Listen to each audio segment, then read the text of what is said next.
C'est pas ce que j'aurais pu faire à la place. Voilà, ça a toujours été mon mode de vie, cette consommation, et ce qu'on appelle une addiction. Hein. Faut essayer de pas tomber dedans, quoi.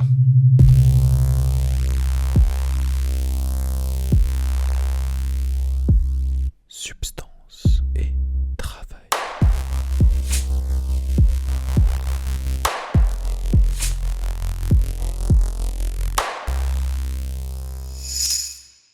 Épisode 2. Subconscient. La pression du rendement, l'individualisme, la relation avec les collègues, l'accès aux substances, la banalisation des produits ou l'ennui. Dans ce deuxième épisode, nous allons nous pencher sur les éléments qui nous amènent à consommer des drogues ou des médicaments pour le travail. C'est en partant d'exemples de plusieurs milieux professionnels qu'on arrivera à identifier les liens entre les conditions de travail et les consommations. Retournons écouter les consommatrices qui ont accepté de témoigner, au micro ou par écrit.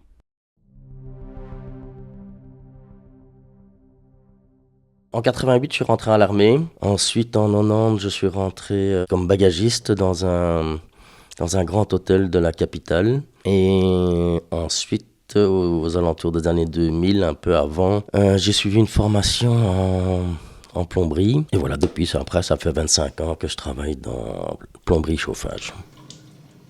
Donc à l'armée, effectivement, une consommation d'alcool qui était assez forte, jamais d'alcool pendant le service. Ensuite à l'hôtel, pas mal de consommation d'alcool pendant le travail, je dois dire. Ouais. Et puis consommation de cocaïne aussi pendant les heures de travail, surtout en fin de service. Voilà, et des joints bien évidemment, quoi. C'était pas forcément régulier, mais moi, ça m'a jamais choqué soit de boire un verre, soit de consommer quelque chose, ça m'a jamais choqué. Dans le métier que je faisais, on faisait un petit peu comme on avait envie, quoi, au niveau du travail. C'est pas la direction, c'est pas le patronat qui le permettait, c'était le travail en lui-même qui était pas astreignant et qui voilà, nous donnait l'occasion de le faire. Maintenant, place aux lectures.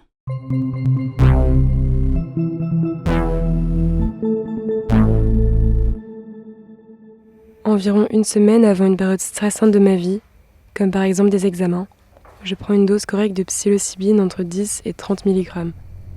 J'ai remarqué que pendant quelques semaines qui suivent mon trip, je suis beaucoup moins sujet au stress et de manière générale, les choses négatives m'affectent moins. Travaillant dans le bâtiment, il m'arrive avec mes collègues de boire pour se motiver au travail ou avoir chaud. Évidemment, la tease est contrôlée, pas de bad ou de vomissement ou ce genre de comportement faiblard. Cette pratique est assez courante et malheureusement pas toujours raisonnable.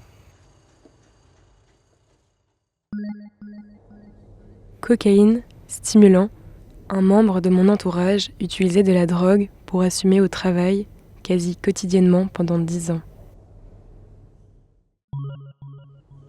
Alcool, cannabis, poppers, protoxyde d'azote. Je consomme en général hors du travail, à but récréatif, mais c'est difficile de dire que ce n'est pas pour fuir certaines angoisses du milieu professionnel. Pendant quelques années, j'ai beaucoup travaillé dans l'Horeca en job étudiant. J'ai fait beaucoup d'établissements différents, bars, cafés, restaurants, qui ont après observation tous un point commun. Les employés de l'Horeca fument en majorité. Vu que les métiers de l'Horeca, ce sont des métiers sous pression, c'est peut-être le meilleur moyen de ne pas perdre trop de temps à prendre une pause et quand même avoir le sentiment d'être relaxé. Je n'ai jamais entendu quelqu'un dire « je prends 5 minutes de pause », alors que je prends 5 minutes de pause pour ma pause clope, c'est beaucoup plus accepté dans le milieu. J'ai travaillé pendant 2 ans dans un bar où on était en sous-effectif, donc constamment en rush et sous stress. C'était aussi très physique parce qu'on devait courir partout et faire des remontées pendant le shift. En plus de ça, tu rajoutes le brouhaha des clients et la musique techno, tout ça pendant 8 heures d'affilée.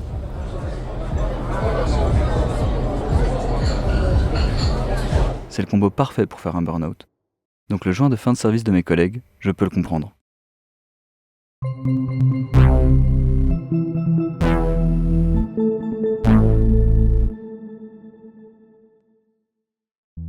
À travers tous ces récits, même si les expériences sont différentes, on peut relever des points communs.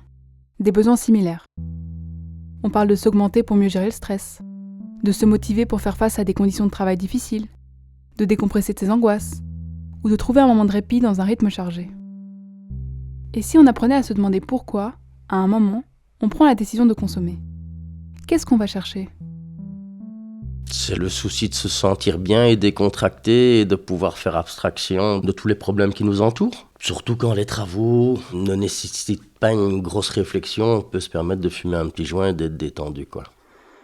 C'est un petit peu ça qu'on recherche en consommant, ne fût-ce que même de l'alcool ou un joint, quoi. C'est à pouvoir s'échapper un petit peu et plus avoir toujours toute cette pression qu'on a, les enfants, la maison, le travail, toute cette gestion-là, quoi.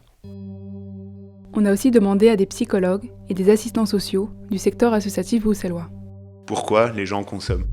Parce que la précarité sociale a explosé, c'est parce qu'il y a beaucoup moins d'aide, que les gens sont laissés à eux-mêmes, c'est parce qu'on vit dans une société beaucoup plus individualiste. Souvent, il y a une consommation qui est quand même déjà existante, mais qui est exacerbée par les conditions de travail. En quelque sorte, le fait de travailler, c'est quelque chose qui limite la consommation pendant les temps de travail, mais avec un retour en fin de journée où effectivement, pour tenir quand même toute la pression accumulée ou tous les conflits accumulés, ou alors il y a une consommation comme ça en fin de journée qui s'enclenche directement et qui n'est pas possible à éviter. C'est la motivation qu'on a souvent en formation, c'est c'est pour le plaisir. Oui, mais le plaisir, il vient pas de nulle part, tu vois.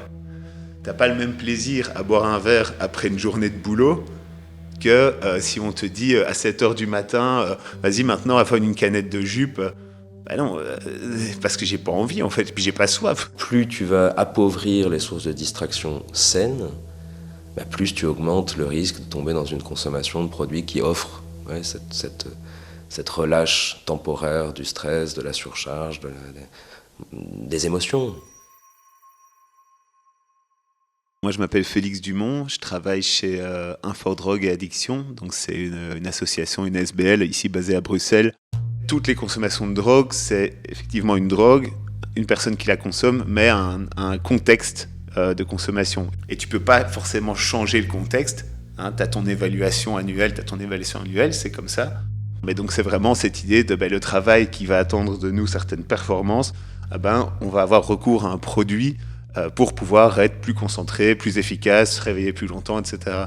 Mais le travail, la difficulté, c'est que au niveau plus macro, on est de plus en plus dans cette logique de la performance, de l'écrasement de l'autre, etc.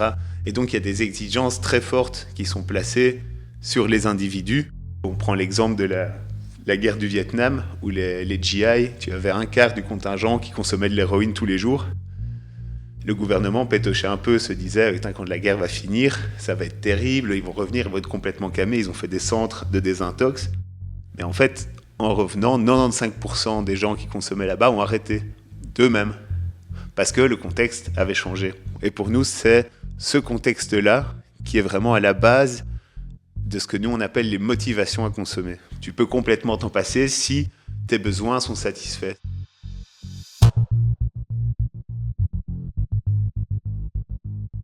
Alors, si tout est une question de contexte, que les motivations à consommer viennent en partie de notre environnement, quels changements peut-on apporter aux environnements socio-professionnels pour mieux répondre aux besoins individuels? C'est ce que nous allons explorer dans le prochain épisode.